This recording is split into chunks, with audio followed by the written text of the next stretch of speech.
Hey guys, welcome to the Liberal Hive Mind. We are lost as a society. We're absolutely lost. I'm almost to the point where I'm ready to say it's freaking game over. Or at least game over for the West. What happens when you lose your principles? What happens when a society loses what made it great in the first place? See, that's what a lot of people don't understand. America, and really the West in general, wasn't created by happenstance, thanks to geography or thanks to luck. Our society was built off of blood, sweat, tears, but most importantly, morals. The foundation of Western society is built on morals. You could argue Judeo-Christian morals. Sure, you could argue that religion had a role, and absolutely it did. I'd argue even an outsized role. But at the end of the day, I don't even think religion should be the focus here. We're talking about just basic ethical standards, basic morals. The reality is, in the modern day, we don't have morals anymore. Welcome to the secular dystopia known as modernity. Today we're going to have a conversation about abortion and the culture that surrounds it. I know, a real light topic, but for me it's an important one because it's an issue that I've had a complete shift in perspective on, especially over the last 5 or 6 years, so let's have a conversation. Alright folks, so you guys know my perspective on culture, youth culture, whatever you want to call it, Hollywood culture. Our society is deteriorating. That's what it feels like. And today I'm just casually scrolling on Twitter, and this pops up on my timeline from Say Cheese. Now I've made maybe 4,000 or 5,000 videos on this YouTube channel, as crazy as that is to say. I don't think I've ever made a video like this. I don't think I've ever made a video with a Say Cheese tweet as the headline, but here we are. Anthony Edwards is going viral for allegedly paying a woman $100,000 to get an abortion. Here's the alleged conversation between this basketball player and this interesting individual here on the right. I still have an appointment on the 27th. Hell nah, I can't do this. So now what? What a great response.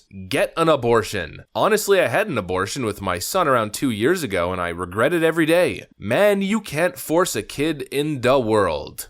People tell me I'm crazy when I say that abortion is treated as essentially on-demand abortion, as an after-the-fact sort of contraception in a way. People say, man, you're crazy. That's not how it's happening. You're nuts. No, that is exactly how it's happening. This is our culture, folks. This is the stuff that is going viral. These are the people who are influencing our youth. These are the people who are being idolized by the next generation. I mean, the hell nah, I can't do this, and the man, you can't force a kid in the world. That's bad enough. The fact that our next generation is looking up to a bunch of uneducated miscreants, but the messaging that these people are pushing is as horrible as it gets. Here we have a young basketball star, most likely making millions upon millions of dollars, engaging in relations with a young woman who's most likely successful in her own right. You have two incredibly successful young people who fathered and mothered a child together, and the first thought that comes to this guy's mind is snuff the baby out. Man, you can't force a kid in the world. Nobody forced that kid in the world. You literally created that child. And I don't want to spend too much time going after this basketball player because, look, young guy, probably not the brightest light bulb, not the sharpest tool in the shed. He's simply a result of a broken culture, and it seems as though that's what a lot of young people tend to be these days. Some people have a head on their shoulders and they don't need guidance. Other people need guidance. And you know who guides a lot of these kids? It's not their parents. It's the general culture, and our culture is broken. And I think the issue of abortion is one of the most solid examples. In my old way of thinking when I was much younger, when I was going to college, I didn't really think too much of it, especially thinking from that, biased perspective, being a young man, never having worked, never having done anything. I thought to myself, well, I can't have a kid right now. Maybe abortion makes sense. But the older I get, the more I started to realize that the issue of abortion had moved so far away from the initial concept of being safe, legal, and rare, and it essentially has become an enabler of degeneracy, degenerate behavior. And that word degenerate has a specific meaning. It's not just a word that's thrown around to describe people who live like bums or bad people. It's degeneration or degenerative, which is a state of decline or deterioration. That is the problem. We do not have values as a people anymore. And I don't know where that's going to lead us.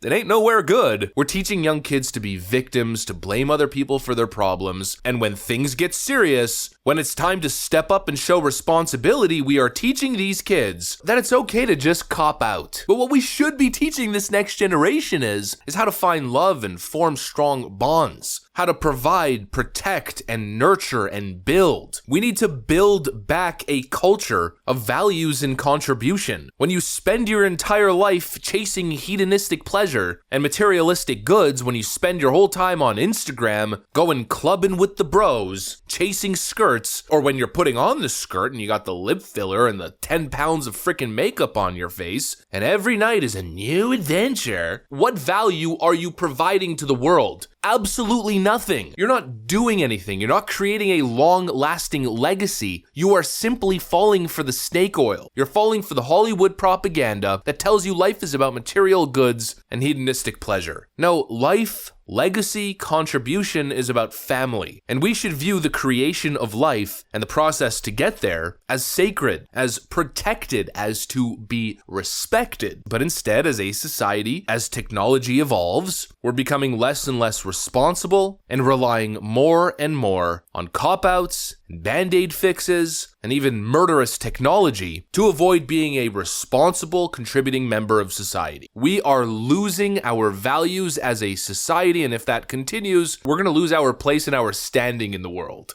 As we go full on into this secular nonsense, do what you want, live as you will. Consequences? Racist. Consequences? Misogynist. We could continue this all we want. All we're going to get is more homeless encampments, more crime, more gangsterism, more drug abuse and drug use, more promiscuity, less family, declining birth rates, a declining society. Meanwhile, the rest of the world is racing, and the rest of the world is laughing at us like we're a bunch of idiots as we think we're educated and forward-thinking and progressive, leading the world. The world is gonna blitz by us, looking at us, laughing, jabbing each other with their elbows, going, "What a bunch of morons." I don't know about you guys, but I'm not gonna go willingly. I'm gonna open this microphone. It's the only thing that I'm gonna do. I'm gonna push back against this empty, broken culture, this lack of values as much as I can by using my voice. It's really an ethics thing. It's a moral thing. And I think that's probably an important point to really focus on. A lot of the times the argument against abortion is made from a point of faith. I think that's the wrong way to formulate an argument in the political arena, and honestly, I think it's completely unnecessary. At the end of the day, it comes to ethics, morals, and traditions. I'm not religious. Am I an atheist? No. I don't know what I am, but I don't subscribe myself to a religion or even the religion that I was baptized in, and I still have the ability to understand why abortion's a bad thing and why we probably shouldn't be treating it as contraception. If I could see it, anyone should be able to see it. Anyways, kind of a random video, but I think that tweet pretty much reflects, a broken element of our society. Hopefully you enjoyed my commentary. If you did, make sure to leave a like and possibly subscribe to the channel. Thanks for watching, friends, and I'll see you on the next one.